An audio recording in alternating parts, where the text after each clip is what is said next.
Hello दोस्तों, ITI electrical channel में आप सबका स्वागत है। आज हम बात करेंगे कॉन्ट्रैक्टर के बारे में। आप सबको पता है, जो भी इलेक्ट्रिकली फील्ड में है उनको पता है कि कॉन्ट्रैक्टर बहुत ही ज़रूरी चीज़ है इलेक्ट्रिकली में। आज जो भी ऑटोमेशन हो रहा है उसमें कॉन्ट्रैक्टर का कहीं न कहीं रोल ज़रूर रहता है। कॉन्ट्रैक्टर में के बारे में जानने से पहले आप सबको आज एनओएनसी के बारे में बताऊँगा।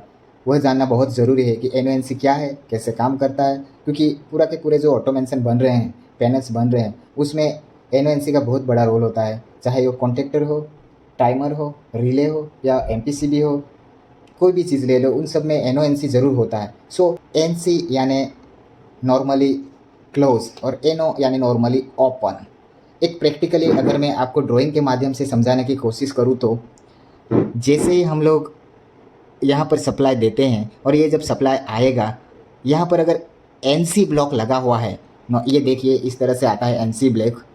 वो बहुत सारे ब्रांड में अलग अलग आता है, जैसे ये टेक्निक का है, इस तरह से बहुत सारे ब्रांड में अलग अलग ब्लॉकिंग्स आते हैं, बट उनका जो काम करने का प्रिंसिपल है वो सेम ही है। जैसे आप पुश करो, वो एनओ है तो एनसी हो जाएगा, एनसी है तो एनओ हो जाएगा। ये देखिए ये एनओ ब्लॉक है, इसको पुश करो तो वो एनसी हो जाएगा। तो आप समझ गए होंगे कि पुश करने के बाद जो भी उस पर लिखा रहता है, एनओ है तो एनसी हो जाएगा और एनसी है तो एनओ हो जाएगा पुश करने के बाद। तो अभी हम समझ लेते हैं ड्राइंग के हिसाब से कि वो कैसे काम करता है।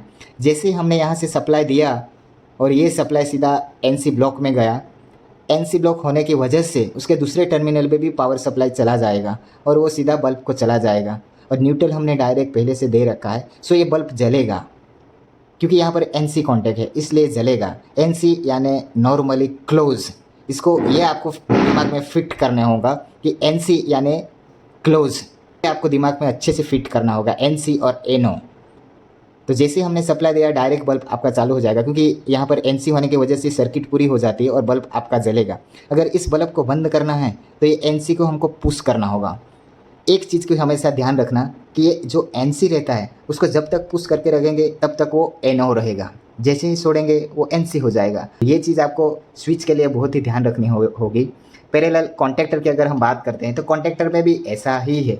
जब तक हम लोग इसको पुश करके रखेंगे मैन्युअली, चाहे कोयल के द्वारा, जब तक इसको हम पुश करके रखते हैं तो यहाँ पर जो एनओ और एनसी लिखा हुआ है वो उसका विरुद्ध हो जाएगा। अगर मैं यहाँ पर दिखाऊँ आपको कि ये एनओ पॉइंट है, बट जैसे ये ऑन होगा तो ये एनसी हो जाएगा। पैरेलली यहाँ पर एनसी पॉइंट है, पर जब ये ऑन होगा तो जो एनसी है वो एनओ हो जाएगा। तो इस बात का आपको बराबर ध्यान में रखना होगा कि एनओ क्या है और एनसी क्या है।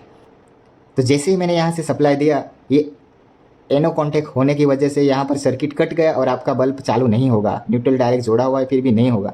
लेकिन इसको अगर आप एनो ब्लॉक को पुश करते हो, जैसे ही इसको पुश करते हो ये एनसी हो जाएगा और आपका बल्ब चालू हो जाएगा।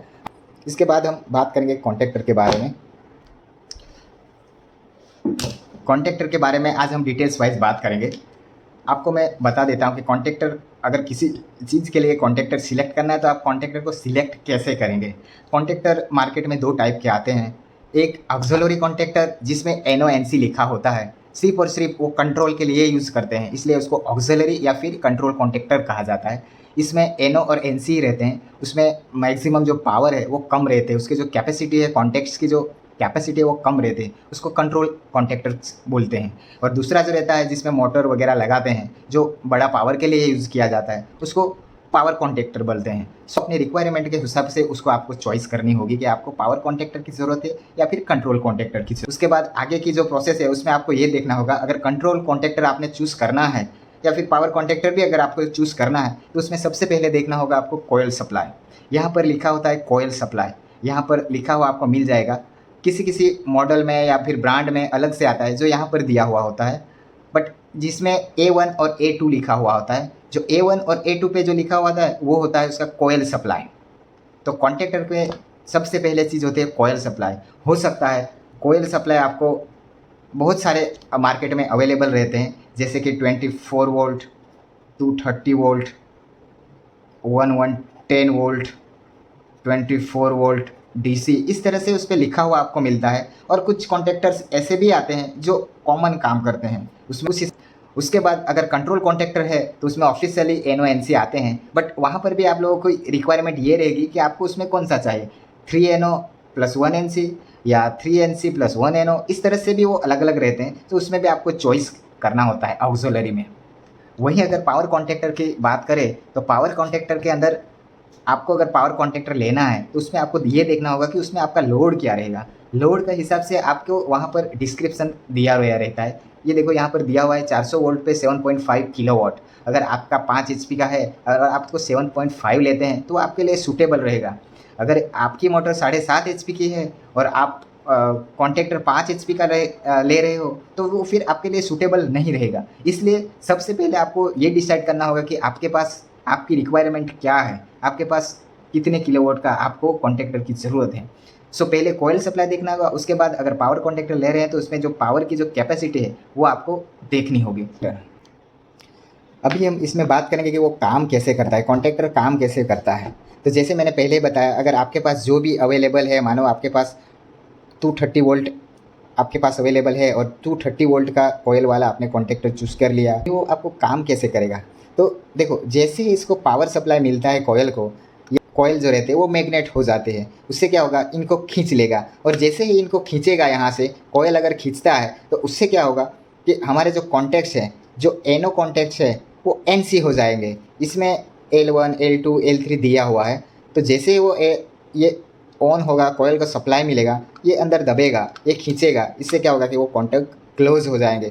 अगर इसको मैं ड्राइंग के हिसाब से समझाता हूँ, तो जैसे ही आप लोग यहाँ पर 230 वोल्ट देते हैं तो ये कॉइल अंदर है, कॉन्टैक्टर के अंदर की कॉइल है वो एनर्जाइज होगी और इससे ये जो ब्लॉक है पूरा, ये ब्लॉक को खींच लेगा। वो ये ब्लॉक को ऐसा मूव करेगा, अंदर की साइड में खींचेगा। उससे क्या होगा, ये कॉन्टैक्ट हो जाएगा, ये भी कॉन्टैक्ट हो जाएगा और ये भी कॉन्टैक्ट हो जाएगा। तो यहाँ आप जो भी सप्लाई देंगे वो यहाँ से बाहर निकलेगी।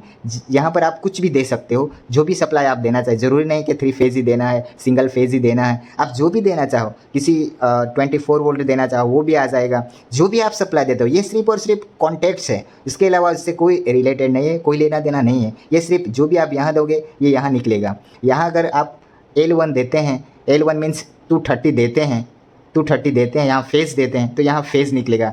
यहाँ अगर 24 वोल्ट पॉजिटिव देते हैं तो यहाँ पर 24 वोल्ट पॉजिटिव निकलेगा। सो ज़रूरी नहीं कि आपको वही देना है, आप चाहे तो इसमें कुछ भी दे सकते हो। इन शॉर्ट में ये कॉन्टैक्ट्स है, उसके अलावा और कुछ भी नहीं है और इससे कॉइल का कोई लेना देना नहीं है। अगर आप यहाँ पर सप्लाई नहीं भी देते हो L1 L2 L3 में, फिर भी अगर आप कॉइल को सप्लाई देते हो तो कॉइल एनर्जाइज करेगा और ये कॉन्टैक्ट्स आपका हो जाएगा। अगर मैं आपको पैरेलली ये भी दिखा दूँ कि वो काम कैसे करता है, अंदर कॉइल कैसे रहता है, अंदर क्या रहता है, कैसे इसका मेंटेनेंस करना है। मानो कोई कॉन्टैक्ट ख़राब हो गया, उसका स्ट्रिप आपको चेंज करना है तो कैसे चेंज कर सकते हैं वो भी मैं आपको दिखा देता हूँ, या फिर कॉइल कैसे चेंज करते हैं वो भी आपको मैं दिखा देता हूँ। मानो ख़राब हो गया है कॉइल, उसको चेंज करना है तो हमको सिंपली मिलेंगे यहाँ पर 2 बोल्ट जो बॉडी में लॉकिंग है, एक यहाँ रहेगा, एक यहाँ रहेगा। अगर ये दोनों बोल्ट हम लोग खोल देते हैं, ये दोनों का दोनों खोल देते हैं, ये देखो ये बॉडी से अलग हो जाएगा और हमको यहाँ पर कॉइल दिखाई देगी। यही वो कॉइल है जो एनर्जाइज होती है और कॉन्टैक्ट को अंदर की साइड में खींच लेते हैं। ये देखो ये ब्लॉक है, तो कॉइल जब मैग्नेट हो जाते हैं, सप्लाई जब इसको मिलता है और मैग्नेट हो जाते हैं तो इस ब्लॉक को वो अंदर की साइड में खींच लेते हैं। उससे यहाँ के जो कॉन्टैक्ट्स L1 L2 L3 वो कॉन्टैक्ट्स हो जाते हैं। अगर आपकी कॉइल ख़राब है तो फिर आराम से यहाँ से ये कॉइल निकल जाएगी और आप यहाँ से उस कॉइल को चेंज कर सकते हैं। मार्केट में अवेलेबल रहते हैं, जो भी आपका टाइप है, मॉडल है, उसके हिसाब से मार्केट में अवेलेबल रहते हैं। सो ये कॉइल चेंज हो जाएगी। पैरेलली अगर आपको कॉन्टैक्ट्स भी चेंज करने हैं तो यहाँ से ये ब्लॉक ऐसे निकल जाएगा।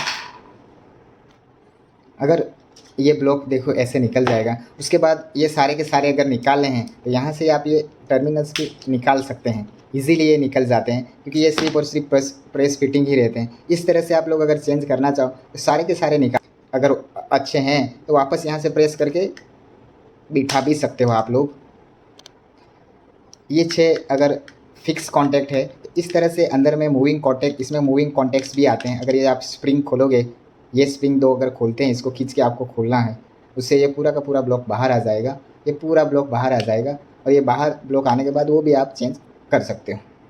और पूरा रिपेयरिंग करने के बाद या कॉइल चेंज करने के बाद वापस आप लोग ऐसे फिक्स कर सकते हो। सो आई होप आप लोगों को समझ में आ गया होगा कि कॉन्टैक्टर किस तरह से काम करता है। नेक्स्ट वीडियो में हम बात करेंगे स्टार्टर के बारे में, DOL स्टार्टर और star delta starter. So subscribe करें और नेक्स्ट वीडियो का इंतज़ार करें।